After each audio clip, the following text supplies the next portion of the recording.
I'd like to call this county commission meeting to order. Please rise for the Pledge of Allegiance. I pledge allegiance to the flag of the United States of America and to the republic for which it stands, one nation, under God, indivisible, with liberty and justice for all. Please silence all your cell phones. Take a moment of silent prayer.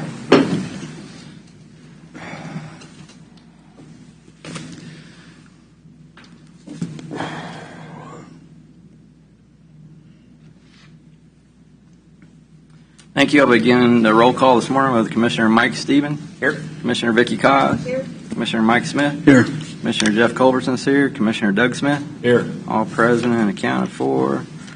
Public comment. I don't have anybody signed up for public comment. If anybody in the room doesn't have anything, we'll move on to administrative business. Something. Yes, ma'am. I think we've all received the emails and correspondence from the Brian Kellogg regarding the fire district and things. And I think at some point we have to make some decisions on how we want to move forward with that sooner than later. So I believe legal counsel's working together on that. I don't know. I'm just trying to find out where we are, what's going on, and I think Dave had some comments on that, didn't you, Dave? Good morning, Commissioners. Commissioners, High Prairie Township does have legal counsel. Missy and I have been in communication with him with respect to this topic. Those communications are basically attorney-client privilege. I want to assure you they are not out of line with the directives I've received from this board. At this point in time, it appears that since there was no tax levy for the operation of Fire District Number 1, that Fire District Number 1 will become inoperable effective January 1, 2025. Fire District Number 1 was formed by 3 constituent members: Delaware Township, High Prairie Township, and the City of Lansing. Each of those entities has the legal authority to effect and take action on fire protection within their jurisdictions. It's incumbent upon them to do so.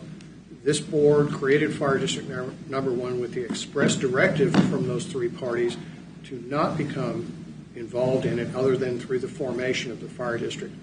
And unless you wish to go otherwise, that is the directive I'm operating under. Yep. Anybody have anything else on that? Well, go ahead. Go ahead. So just to get it clear, are we working with them in order to form a fire district of their own, or are we working with them to dissolve the current fire district? Well, Commissioner, to be honest with you, from the communications we've had, I really can't answer that question.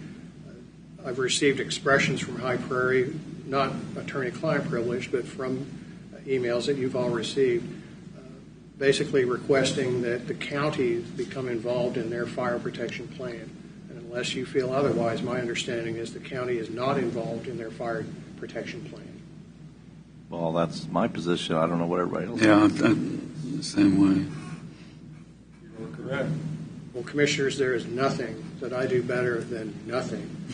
So I will. You heard it right here. Is the camera on? I will maintain course. I gotta write that down. thank you. I just wanted to kind of get that out there. Right. We're not get involved. emails on it. Yeah, I got him too, but yeah. Okay. Thank you. Anybody have anything else for admin business? I do. Yes, Apologize sir. in advance for this might be lengthy. Okay. Could we have an executive session in a couple weeks to just get us an update on all the pending legal or ongoing legal with the county? That's a good idea. Certainly, Commissioners. We'll schedule that in the next 2 to 3 weeks. Okay. All right. Thank you. Yep. And my next one was, did any of the commissioners get this meeting that's coming up on September 23rd? It's there's going to be like 7 people speaking on our water systems and protecting our for cyber attacks and stuff like that. I haven't seen it. I haven't seen it yet. No. Well, I'm going to attend. I didn't know if any other commissioners were going to attend. I'd like to. I'm going to try to. So do we need to put it on the agenda for the week of the 23rd that we would be? Yeah. 3 commissioners could be there. Yeah, this looks really good. Yeah, it is. And Terry Rogers kind of put this together, so she's worked really hard on that, and it's been taken. So I plan on attending, so we'll just put it on the agenda. And then the second thing I have is On the County Road 25 project, the box culvert, that road's open now, and Hemphill Road was a detour, and we discussed it earlier. It was consensus of the board that the folks that paid for chemical-treated dust patches at the end of this project, we would go ahead and shoot them again Yes, at the county's expense because we did. we did go interrupt. Use it And I don't know if you need to call the chemical company or if Public Works could just mix up their own witch's brew like they have in the past for like George Road and that. I mean, that worked really well. Yeah, Bill's back. Bill's But it's not- pretty tough. It's pretty tough to get the company to come back for a short job Yeah. like that. Yeah, And there's probably, what, 2 or 3 patches on that road? yeah, that's the right thing to do, though, Doug. Yeah. Can we do that in-house, Bill?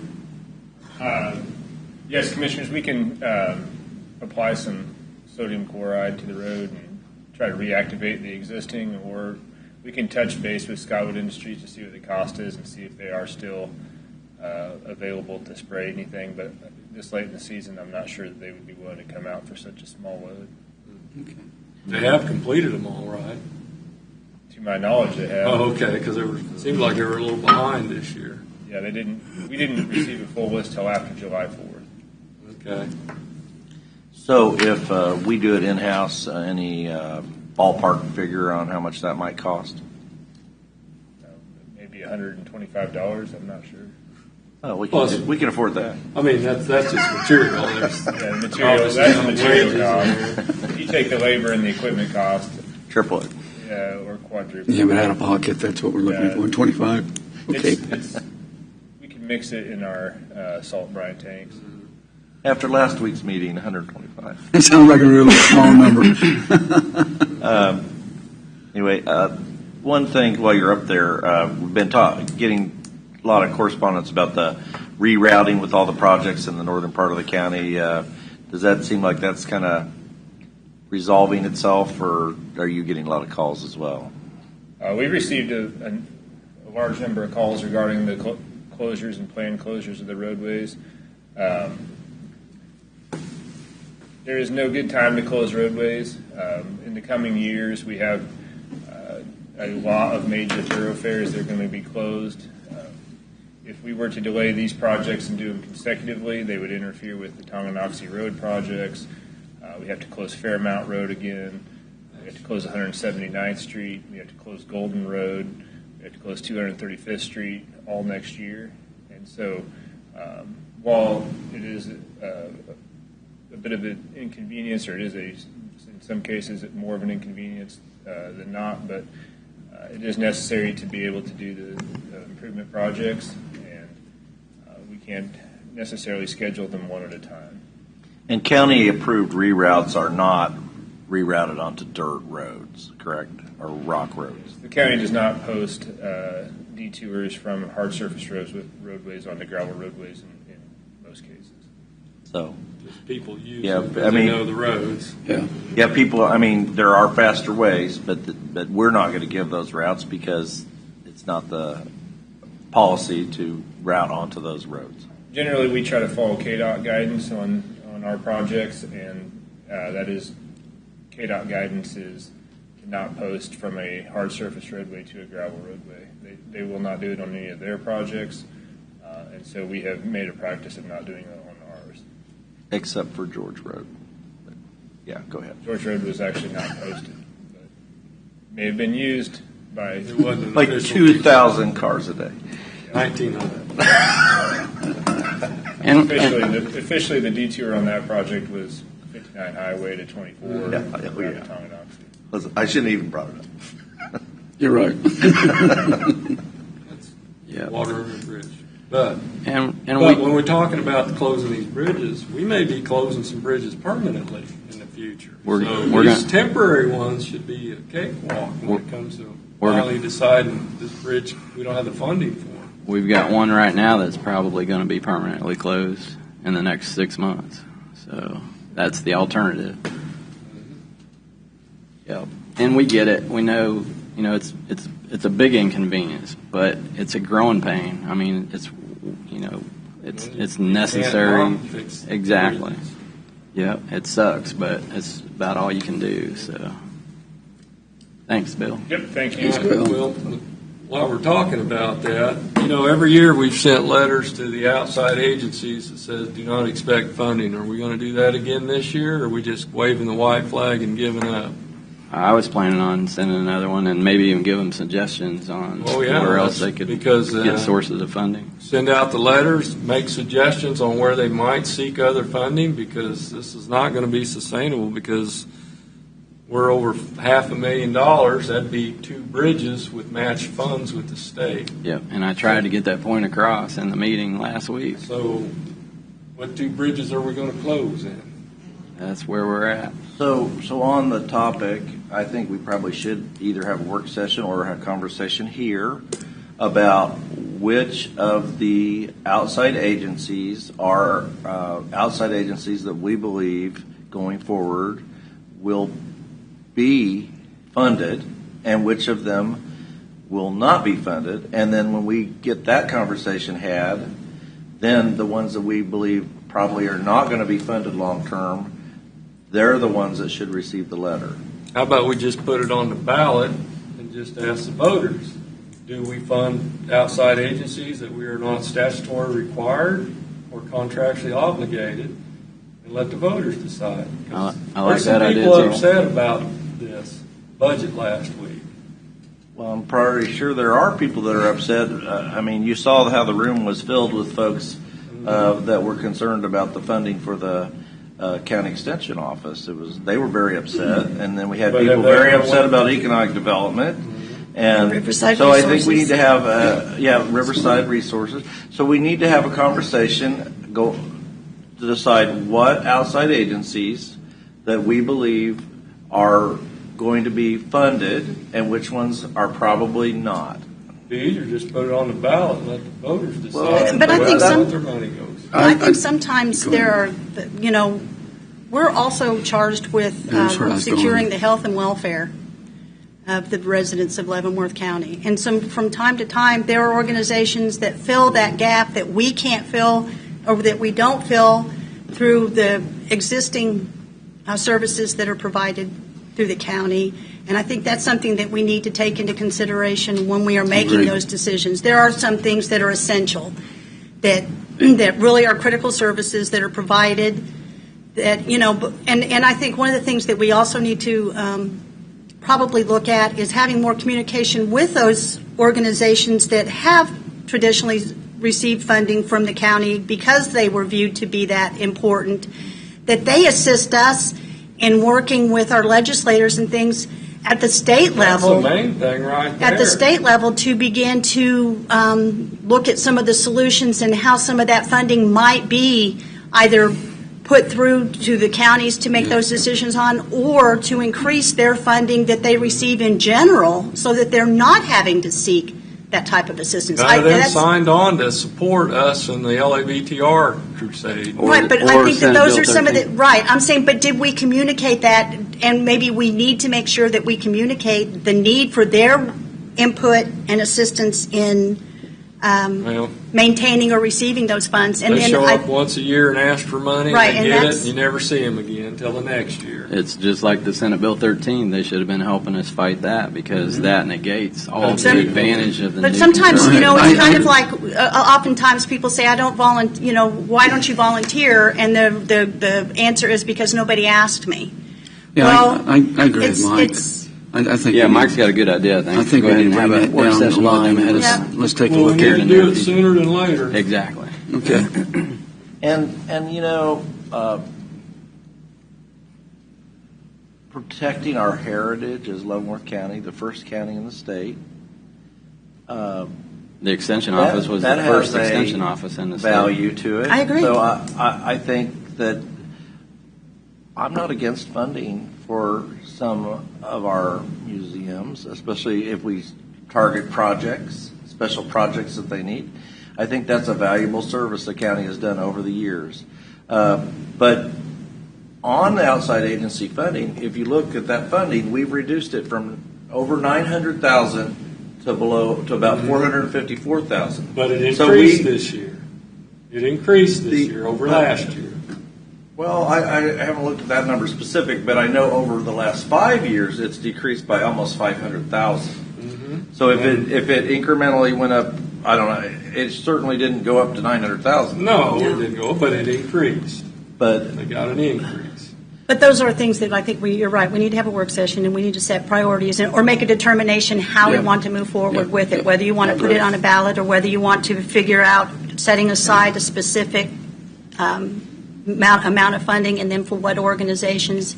And then also what information we seek from those organizations when there comes to accountability and reporting back to us what has been accomplished with the dollars that have been set aside for those organizations so that we can also justify through outcomes. and And some of sometimes these organizations don't even go out and reach out to the cities they're in. They don't reach out to the state of Kansas.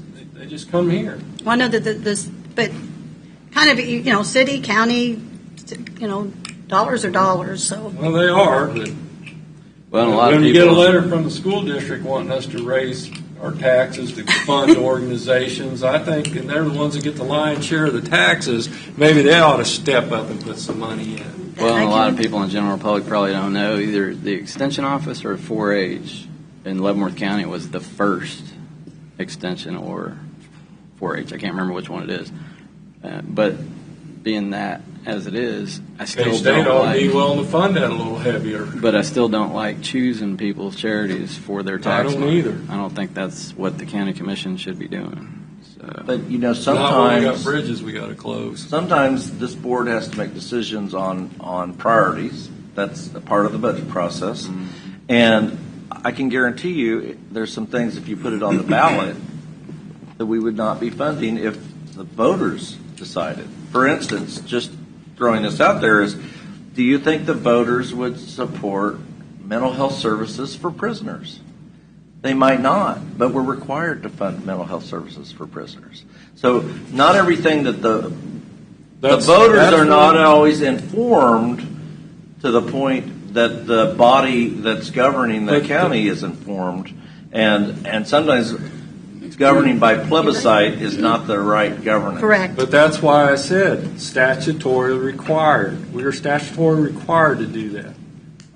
So that's not something you can put on the ballot. Well, guys, listen. Let's just get our work session. Let's set it up. But I'd say David, sooner pass it or on later to, than hey, later. it's all right, Mr. Chair, pass it on to Mark. Let's get up, get ahead of this earlier than later, and let's just put it like Mike said, and let's have a talk about it. Yep. That's If what you're we'll okay do. with that, Chair. Yep. You have anything else to do? No, that'll get it.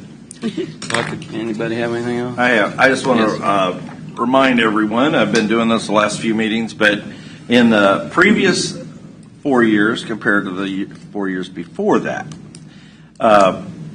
energy prices were down by 0.7%. In the last 4 years, energy prices are up 40.2%. Gas prices in the previous 4 years were down 6.8%. In the last 4 years, gas prices are up 50.5%. Electricity prices in the previous 4 years had been going up about 4.5%. In this past 4 years, electricity prices have gone up 31.7%. Fuel oil prices in the previous 4 years were down 5.1%. And in the past 4 years, they've gone up 49.1%. Transportation, new cars. In the previous 4 years, new cars were down 0.2%, and in the last 4 years, they're up 18.2%. So the point is, inflation has really, really hit us, and when the government just dumps money into the economy, that's what creates inflation. And the problem is most people listen to what you just said and they'll say, yeah, see, that's exactly our point, Mike. And so the county should be tightening up their budget and not charge us so much taxes because we're having to pay all this other inflation.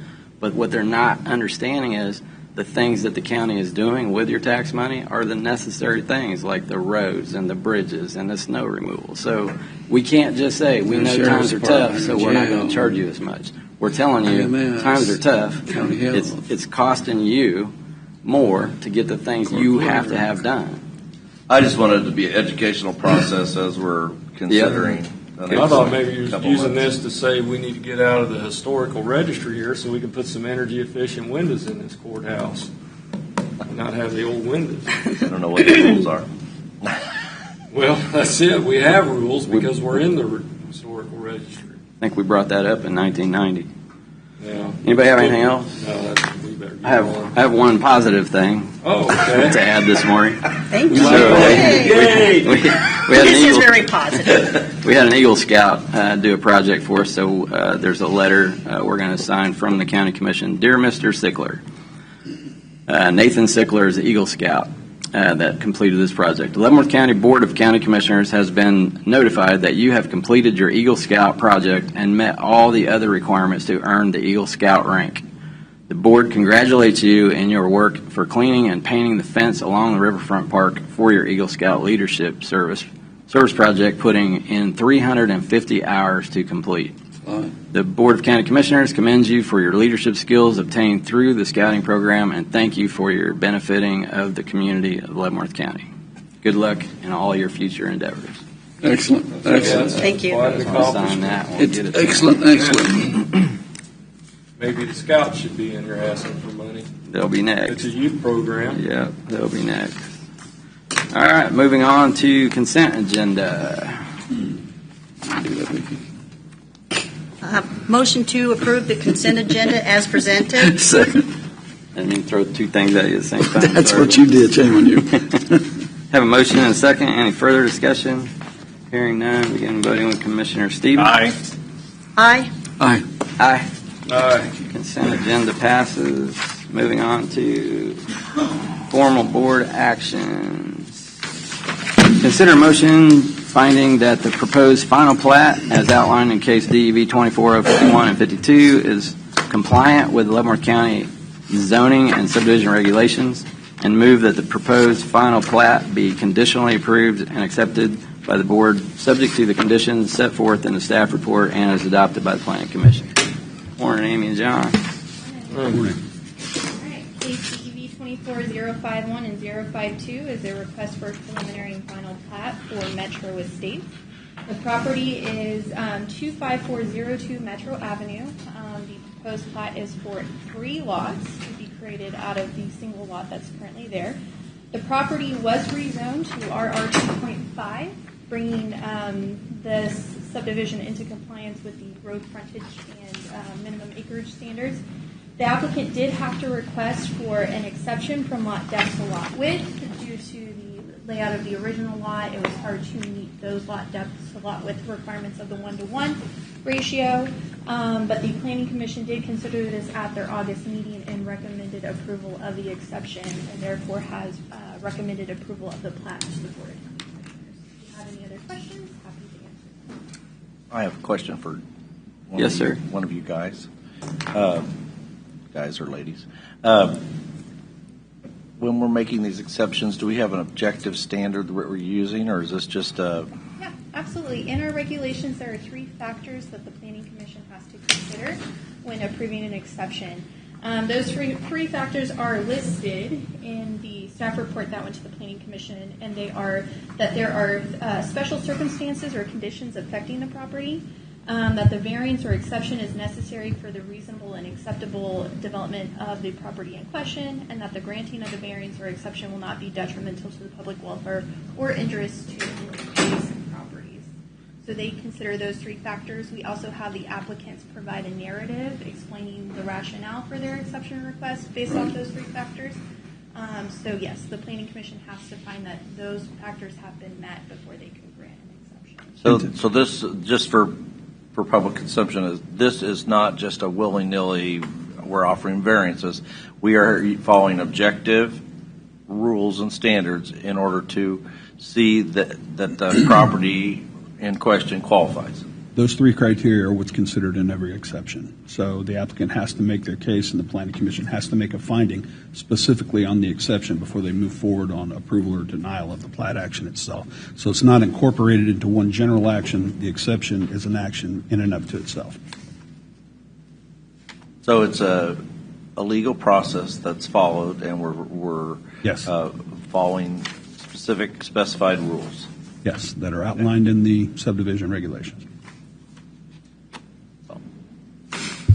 Any other questions? Okay. I can make the motion. Motion finding that the proposed final plat as outlined in case DEV 24051 and 052 is compliant with Leavenworth County zoning and subdivision regulations, and move that the proposed final plat be conditionally approved and accepted by this board, subject to the conditions set forth in the staff report and as adopted by the Planning Commission. I'll second that. Motion and a second. Any further discussion? Hearing none, begin voting with Commissioner Stephen. Aye. Aye. Aye. Aye. Aye. Motion carries. Next, consider a motion finding that the proposed final plat, as outlined in case DEV 2471 and 72, is compliant with Leavenworth County zoning and subdivision regulations, and move that the proposed final plat be conditionally approved and accepted by the board, subject to the conditions set forth in the staff report and as adopted by the Planning Commission. Case DEV 24071 and 072 is a request for preliminary and final plat approval of Serenity Acres. It's the property at 18081 166th Street. They are requesting to subdivide this into a 2-lot subdivision. Currently, there is a house on the property. This actual subdivision had to receive a variance from the access management policy prior to approval or recommendation of approval by the Planning Commission. The Board of Zoning Appeals did consider this at their August meeting, and they did recommend approval based off of the factors that they have to consider via state statute. Therefore, the Planning Commission looked at this again and confirmed that with that BZA approval, it is in compliance with our zoning and subdivision regulations, so they recommend approval to this body. If you have questions, let me know. I went and looked at this one. It's the variance on the driveway. The driveway's on top of the hill. It's in the safest place. Yeah. Just doesn't meet station requirements. So with that being said, I move that we approve case DEV 24071 and 7072 Serenity Acres, that the plat is in compliant with Leavenworth County zoning and subdivision regulations, and move that the proposed final plat be conditionally approved and accepted by the board, subject to the conditions set forth in the staff report as adopted by the Planning Commission. Second. Have a motion and a second. Any further discussion? Hearing none, begin voting with Commissioner Stephen. Aye. Aye. Aye. Aye. Aye. Motion carries. Next, consider a motion to adopt Resolution 2024-22 and approve the rezoning as outlined in case DEV 24094 based on the findings of the golden factors and set forth in the staff report and substantiated by findings of fact as adopted by the Planning Commission. All right. Resolution 2024-22, also known as case DEV 2494, is a request to rezone the properties at 20995 Honey Creek Road, 0000 Honey Creek Road, and 16625 206th Street from RR5 to RR2.5. The properties in question are identified in the future land use map as 3 units per acre. Obviously, they are requesting a lesser than zoning designation, as there is no sanitary sewer or sanitary sewer at this site to support 3 units per acre. Staff was in support. The Planning Commission did consider this at their August meeting and recommended approval based off of the analysis provided. If you have questions, please let us know. Okay. Do you have a question? No? No questions? No. Makes Entertain a sense to motion. me. So motion to adopt Resolution 2024-22 and approve the rezoning as outlined in case DEV 24-094 based on the findings of the golden factors as set forth in the staff report and as substantiated by the findings of the fact as adopted by the Planning Commission. I'll second it. Motion and a second. Any further discussion? Hearing none, begin voting with Commissioner Stephen. Aye. Aye. Aye. Aye. Aye. Motion carries. Next, consider a motion to adopt Resolution 2024-23 and approve the rezoning as outlined in case DEV 24095 based on the findings of the golden factors and set forth in the staff report substantiated by the findings of fact of the Planning Commission. All right.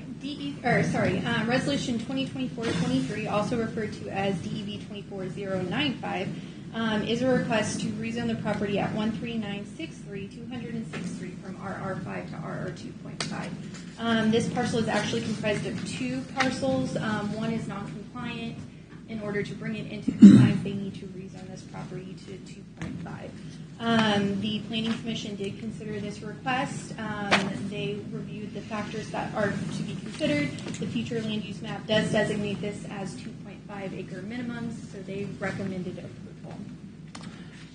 Mr. Chairman, I'd like to move to adopt Resolution 2024-23 and approve the rezoning as outlined in case DEV 24095, based on the findings of the golden factors as set forth in the staff report and as substantiated by the findings of fact as adopted by the Planning Commission.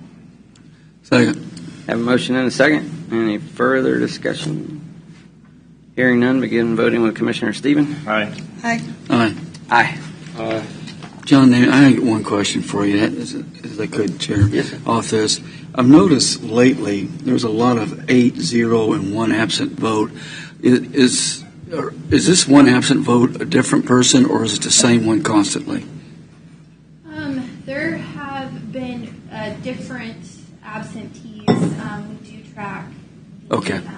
number of absences per commissioner, and we let them know when they get close to their. Okay. I think they're only allowed like 2 a year. Yeah, or that's where I was. something like That's that. where I was going, and they each represent one of our districts. I just want to make sure. Sometimes, I'm not saying this, but sometimes people miss 3 or 4 or 5, and that's not what we need, because they recommended this board, and along with y'all, and I'd like to have everybody's input on that.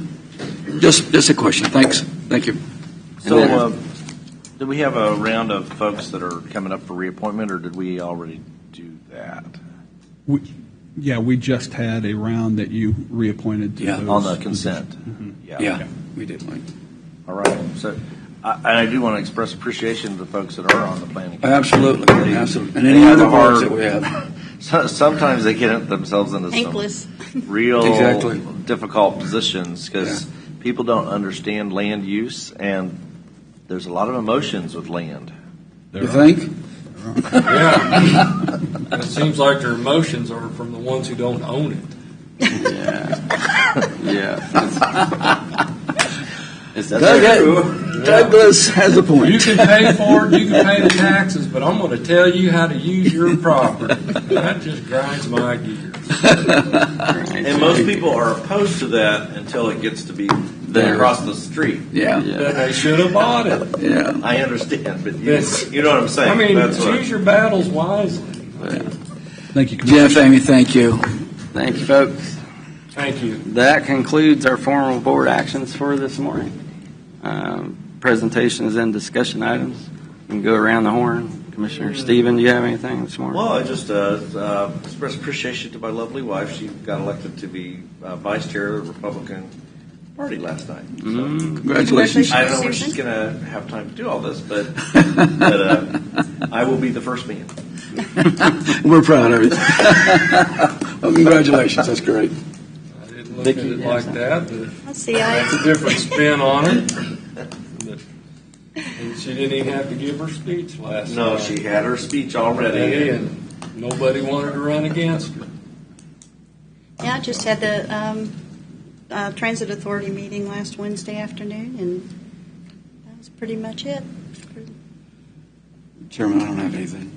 Okay. The only thing I had was I attended the KAC Zoom meeting with Commissioner Stephen. We went over several issues that the counties and cities are having that we'd like them to present to state legislators, including LAVTR and with some other things. The constitutional cap on property taxes Right. and unfunded mandates. Yeah.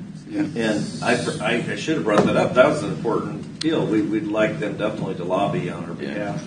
And they're very interested in the potential lawsuit that Leavenworth County is talking about with the state of Kansas over the LAVTR. I just think the problem is that people need to understand that it's very unlikely that it'll be a successful lawsuit. So probably the biggest thing that will come of that is the public Education. awareness and education Yeah. for people to understand what has That's- happened and how. Because Yep. Because it You know. shouldn't have happened in the first If place. enough public gets on their state representatives and senators, then maybe we get somewhere. That's That's the pretty key, much- Doug. That's what it's If we worth. had that money, we wouldn't be having all these conversations That's right. about how we don't have money, and we definitely would not have had to raise the mill levy. Yep. Well, and people need to understand that those sales tax dollars are still being collected. Mm-hmm. We are still paying them, and I haven't seen the state lower that portion of the sales tax No, they're to still reflect collecting that it. it's, that, you Yeah, know. they did away with the law to pay us, but they kept They the kept- part where right. they keep collecting. Well, They I still- think the point that's being made by Doug, Vicky, and the rest of you is, win or lose, when you sue the state, this gets out in front of people. Right. We've tried our best up here for years to get it out in front of people. But when you do something after the state, I guarantee you, media's going to pick it up and people are going to be talking. And that's the only way we're going to get them to correct some of the issues they've been throwing at us. That's the So- point right there. I mean, is there also an appetite, you think, from the KAC to try to lobby to get something else in place of LAVTR? Because, Need a replacement, but we can't. but I mean, I agree. how about you just fund all of our unfunded Band-Aids maybe with that money? There'll be some give and take on this. That's what I'm saying. Yeah, if they would have paid us LAVTR, we could have stayed revenue neutral this year. Absolutely. So it's kind of silly. So with That's that a- being said, anybody Joe go can't on- take you anywhere. Does anybody go on the conference in December? I'm thinking about it, yeah. Okay, I need to get signed. You're going? So Yeah. we got 2 people going in? Yeah.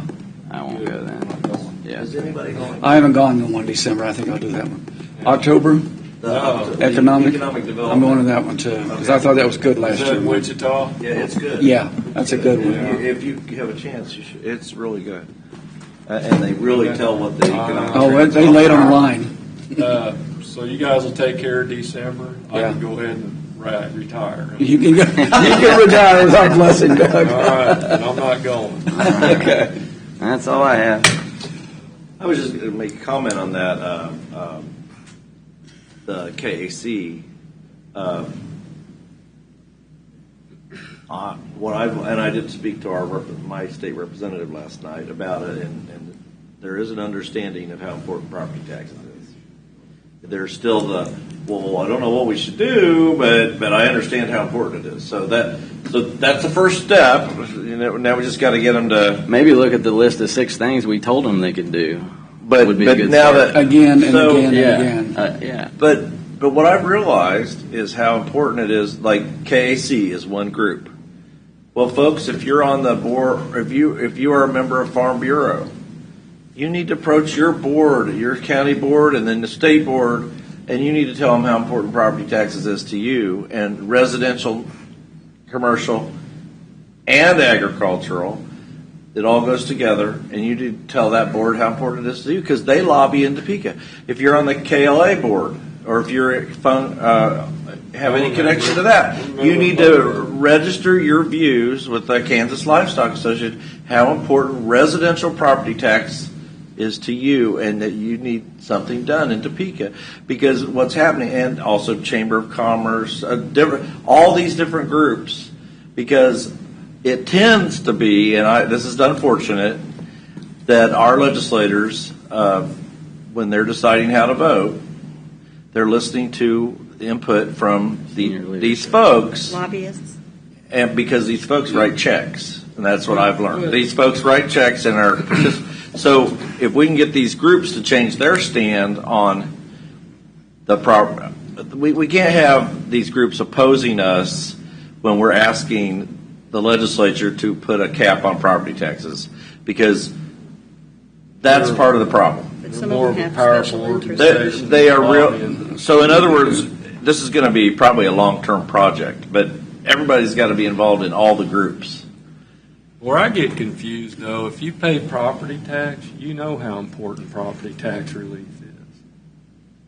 So why would you? Yeah, what's be, the mystery? Why would you be working against it if it's in your job to try to help when you're paying property tax? Because you're being told what to lobby Well, maybe for. they're not in touch with their members.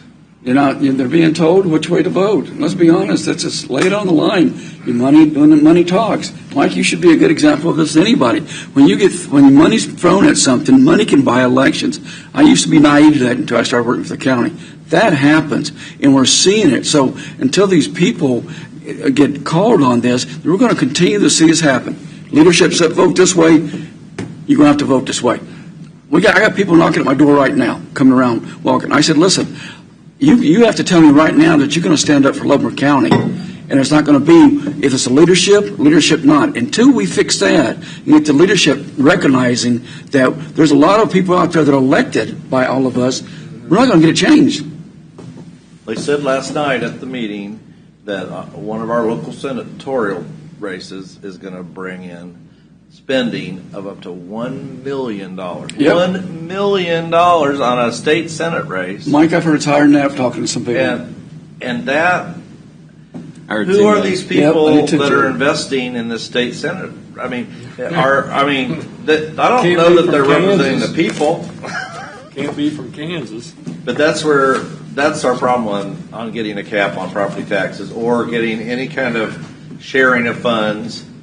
Yeah, people got to understand, and that's the problem. The general public, person walking on the street, does not understand why didn't the 4% valuation cap happen? Because Cattlemen's Association and Farm Bureau didn't want it. They'll look at you like, what are you talking about? But we also need to make sure that people understand that their vote matters and they need to get out and vote. Absolutely. Mm-hmm. Don't sit at home. 19% of them counted this time. Don't sit at home. Shame. Get out and vote.